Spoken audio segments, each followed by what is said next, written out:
My dear students, आज का विषय है composition series in infinite abelian group.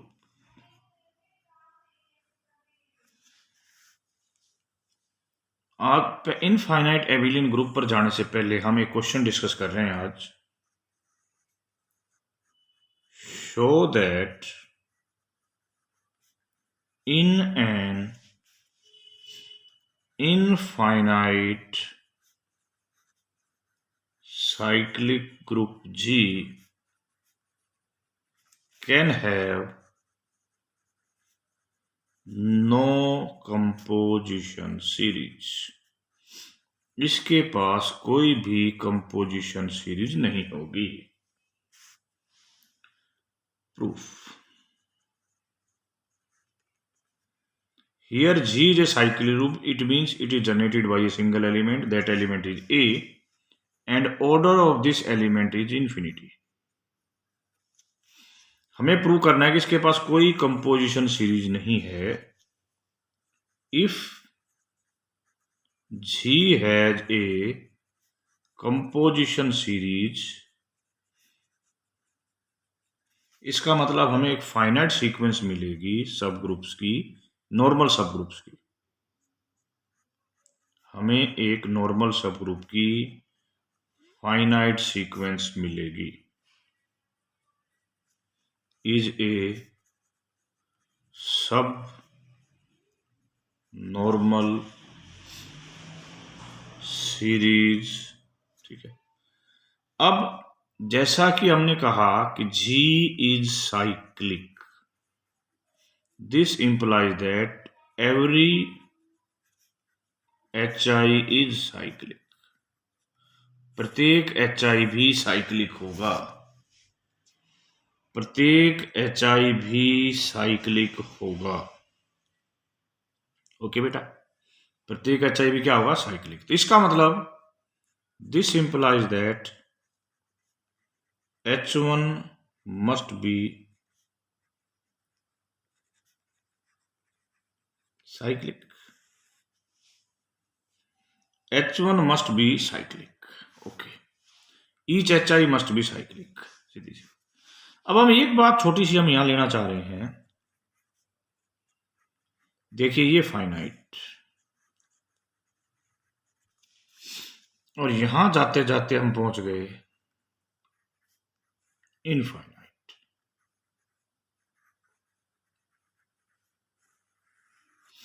तो इस फाइनाइट से इनफाइनाइट के केस में बीच में एक स्थान आएगा। बीच का स्थान बड़ा इंपॉर्टेंट है। वो स्थान हमें क्या देगा? ठीक है, मैं कह रहा हूं बीच में एक HK आएगा, ऐसा के आएगा जहां पर ये तो होगा फाइनाइट, बट ये क्या होगा? इनफाइनाइट। एक स्थान ऐसा आएगा जहां पर ये तो होगा फाइनाइट और ये होगा इनफाइनाइट। उसका फायदा क्या होने वाला है? ये साइक्लिक ग्रुप है, ER से जनरेट होगा। मैं सारी बातों को बड़े गौर से कर रहा हूं। ऐसा जरूर होगा, यदि देखो मैं ये कह रहा हूं ना फाइनाइट है और ये इनफाइनाइट, तो एक स्थिति ऐसी जरूर आएगी। इसका ज्यादा बेनिफिट हम यहां नहीं उठा रहे। हम तो ये कह रहे हैं कि ये भी एक एलिमेंट से जनरेट होगा, ये भी एलिमेंट से जनरेट होगा। सिंपली बात पे आ जाओ, H0 एक एलिमेंट E से जनरेट होगा। H1 हमने कह दिया एक एलिमेंट A⁻⁴ से जनरेट है, जहां पर R हमने पॉजिटिव इंटीजर ले लिया जी। देखो हमने सिर्फ इस R को 0 नहीं लेना है, क्योंकि R 0 लोगे तो E से जनरेट होगा। R इज नेगेटिव होगा। हमें पता है यदि कोई चीज A⁻⁻R से जनरेट होती है तो A⁻R से भी जनरेट होती है, तो इसलिए हमने इस R को पॉजिटिव ले लिया। अब सवाल ये उठता है ये क्या होगा? बहुत सिंपल सा सवाल है। यदि एक साइक्लिक ग्रुप है और ये भी साइक्लिक है, तो इनका क्वोशिएंट ग्रुप भी साइक्लिक आएगा। ये साइक्लिक कैसा है, कितने ऑर्डर का है, बात ये बड़ी इंपॉर्टेंट है। ये साइक्लिक कितने ऑर्डर का है, ये साइक्लिक कितने ऑर्डर का है, ये तो इस पर डिपेंड करेगा, करेगा ना। मैं उस बात पर आ रहा हूं, बहुत इंपॉर्टेंट। ये ग्रुप कैसा था, इनफाइनाइट साइक्लिक। बच्चों इनफाइनाइट साइक्लिक ग्रुप का केवल एक ही फाइनाइट सब ग्रुप होता है और वो है केवल ये। रिमेनिंग सारे के सारे सब ग्रुप इनफाइनाइट होते हैं। रिमेनिंग सारे के सारे सब ग्रुप इनफाइनाइट होते हैं। तो ये जो बात कह रहा था, ये बात कब आ जाएगी, जब k की वैल्यू क्या होगी, 0। तो इसका मतलब ये एक इनफाइनाइट साइक्लिक ग्रुप है, ये एक फाइनाइट साइक्लिक ग्रुप है। यदि हम इसके बीच में आइसोमॉर्फिज्म देखें तो कैसे देखेंगे आइसोमॉर्फिज्म, वो भी देखता हूं, बताता हूं। देखो इसके जो कोफैक्टर बनेंगे,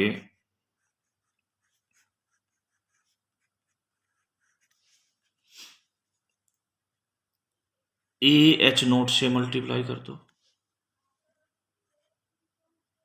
ए स्क्वायर को H0 से मल्टीप्लाई कर दो, ए क्यूब को कर दो, ए की पावर R-1 को कर देना, और H0 तो है ही, ठीक है। और भी हैं, यस, लगता ये है, ये नहीं है, बहुत है इसमें। दे आर, इसका कोसेट बनाना ना तो बहुत आएंगे, ये कोसेट नहीं बनेगा, ये गलत है, ये कोसेट नहीं है इसका।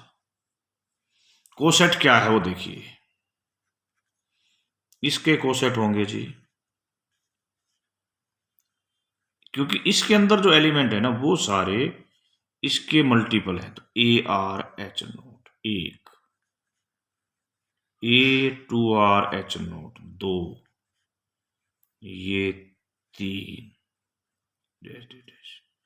इधर से खाली H0, A-R-H0, तो कितने हैं ये, इनफाइनाइट हैं ये। इसको हमने मैपिंग किसके साथ करनी है जी, हम इसको इसके साथ मैपिंग कर देते हैं, इस सेट के साथ।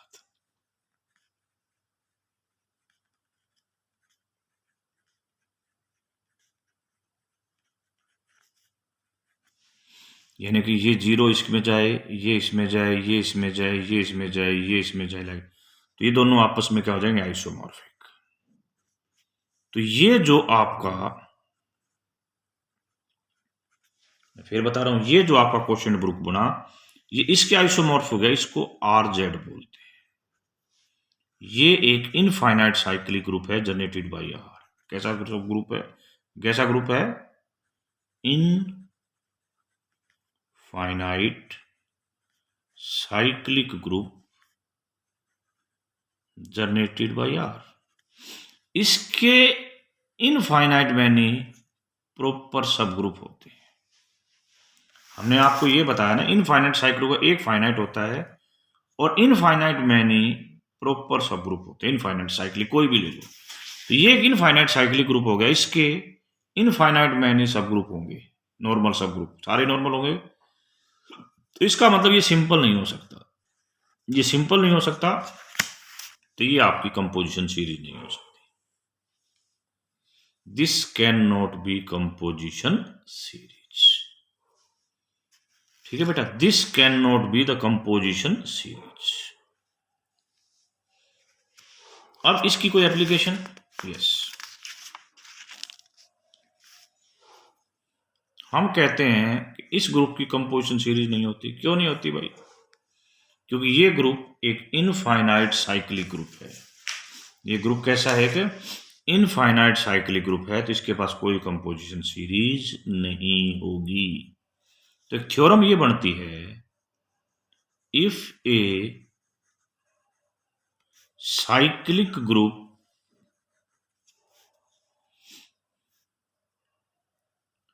G has a composition series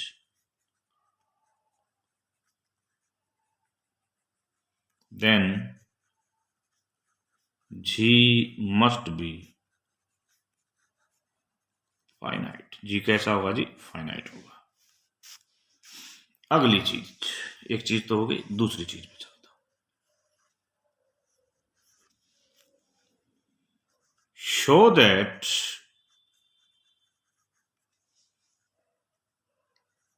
an infinite abelian group can have no composition series। उसके पास कोई कंपोजिशन सीरीज नहीं होगी। चीज पिछले क्वेश्चन से मिलती जुलती है।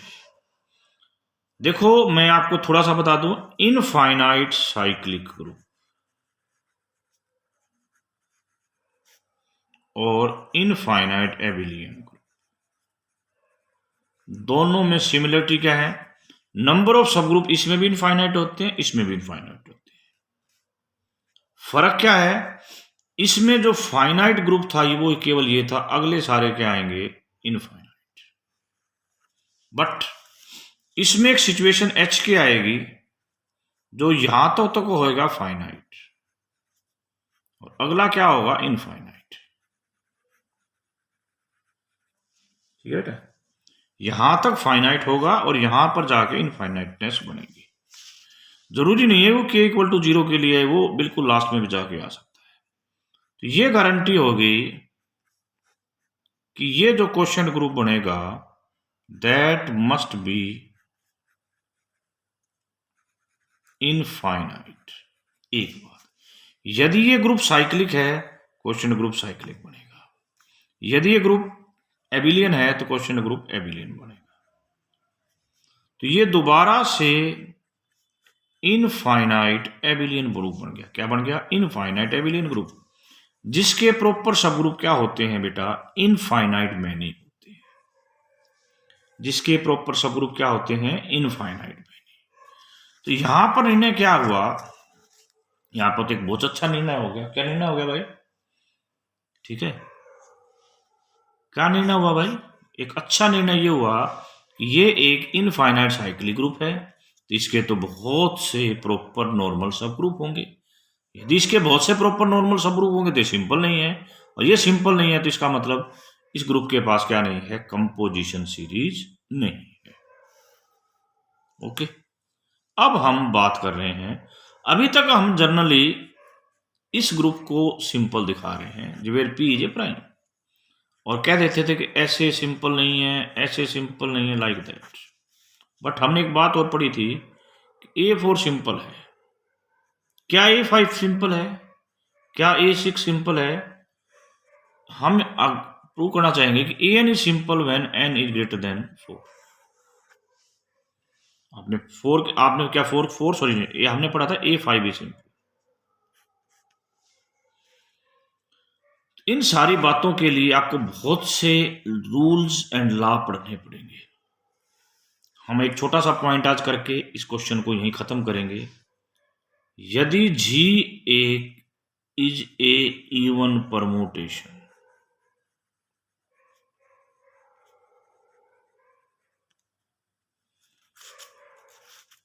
then either G is a 3 cycle or product of 3 cycles। ये वाइस वर्सा थ्योरम है। G एक इवन परमुटेशन है, इसका मतलब ये है कि आप G को इवन नंबर ऑफ 2 ट्रांसपोजिशंस में तोड़ सकते हैं। Even number of 2 ट्रांसपोजिशंस।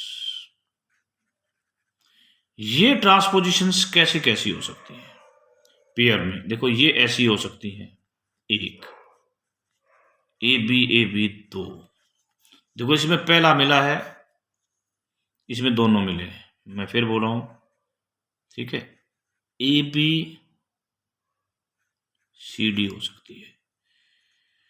अब इसकी तो 3 साइकिल ही बन जाएगा, ए सी बी। इसमें चाहते हो तो आप, बहुत आसान है, इसमें ए सी ऐड कर दो, क्योंकि ये इसका इनवर्स होता है, तो ऐड करने को फिर तो ये आ जाएगा ए C B A B C. ये भी 3 साइकिल बना, ये प्रोडक्ट ऑफ 3 साइकिल बना। ऐसा होता तो इसमें ये और ये एलिमेंट ऐड कर दो, ए सी, और इसको लिख दो सी, ये बनेगा ए सी बी सी डी।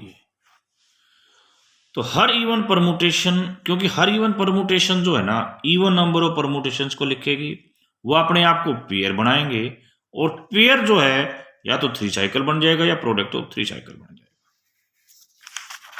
अब इसका कन्वर्स क्या है? यदि आप कोई 3 साइकिल लेते हो, वो 3 साइकिल अपने आप को ऐसे तोड़ लेगा। तो यदि जी एक परमुटेशन है, इसमें 10 3 साइकिल, ये it is the product of 10 3 cycles, तो कंपोजिशन कितने बन जाएंगे? ऐसे यूनिक नहीं होते कंपोजिशन, पर 20 बन जाएंगे। तो वहां से हम कह देंगे जी इज इवन। तो अल्टीमेटली निर्णय क्या हुआ? यदि जी इवन परमुटेशन है तो जी प्रोडक्ट ऑफ 3 साइकिल लिखा जाएगा, और जी प्रोडक्ट ऑफ 3 साइकिल लिखा जाएगा, या प्रोडक्ट ऑफ 3 साइकिल लिखा जाएगा, 3 साइकिल होगा तो जी एक इवन परमुटेशन। आपका सवाल उठेगा कि सर इसको क्यों पढ़ रहे हैं? मेन टारगेट है A n is simple if n is greater than 4। ये क्वेश्चन आज के लेक्चर में पूरा नहीं होगा, बट इसके लिए हम किसी चीज को, कोई चीज सिंपल नहीं है तो हम कहते हैं कि नहीं ये सिंपल नहीं, इसके पास एक नॉर्मल सब ग्रुप है एच है नॉन ट्रिवियल नॉर्मल सब ग्रुप, किसका? ए एन का। यदि ऐसा हो जाता है, यदि ऐसा हो जाता है तो क्या होगा? Firstly H must contain A3 cycle. यदि ऐसा हो जाता है तो H के पास एक 3 साइकिल जरूर होगा, एक 3 साइकिल जरूर होगा। ये एक 3 साइकिल होने से बहुत कुछ गेम बदल जाएगा। देखिए, केवल इतनी बात प्रूव करनी है कि इसके पास एक 3 साइकिल होगा। That will be discuss in the tomorrow class. Thank you.